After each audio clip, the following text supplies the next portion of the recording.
একজন খেলোয়াড়ের পায়ের ভেলকি দেখে যদি আপনি তার ভক্ত হয়ে যান, তার আদর্শ, তার আইডিওলজি, তার ইমান কুফর সংশ্লিষ্ট বিষয়ে তার অবস্থান, তারপরে জুলুম এবং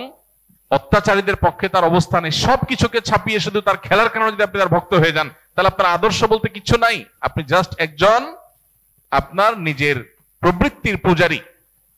আপনার আকল যদি থাকে, একজন খুনিদের পক্ষাবলম্বনকারী, জালিমদের পক্ষাবলম্বনকারী, অভিশপ্তদের পক্ষাবলম্বনকারী এবং অন্যায়ের পক্ষাবলম্বনকারী, শিরকে লিপ্ত, আপনার রবকে যে গালি দেয়, আপনার রবের প্রতি যার অবিশ্বাস আছে, তার খেলা দেখে আপনি পাগল। এর বাইরে যারা আল্লাহকে বিশ্বাস করে না, যারা জালিমদের পক্ষ অবলম্বন করে, সে যত বড় খেলোয়াড় হোক না কেন, তার পেছনে আমরা যেভাবে ছুটে চলেছি, এই যদি হয় আমাদের অবস্থা, তাহলে দাজ্জাল যখন আসবে, তার হাতে জীবন মৃত্যু থাকবে, ম্যাজিক থাকবে, রিজিক থাকবে, পৃথিবীর খাদ্য পানীয় সব তার কন্ট্রোলে থাকবে, তাহলে তার পেছনে হ্যামিলনের বাঁশিয়ালার পেছনে ঘোরার মতো করে কি পরিমাণ আমরা তরুণরা দৌড়াবো, সেটা এই খেলোয়াড়দের পিছনে দৌড়ানো দেখে কিছুটা অনুমান করা যায়।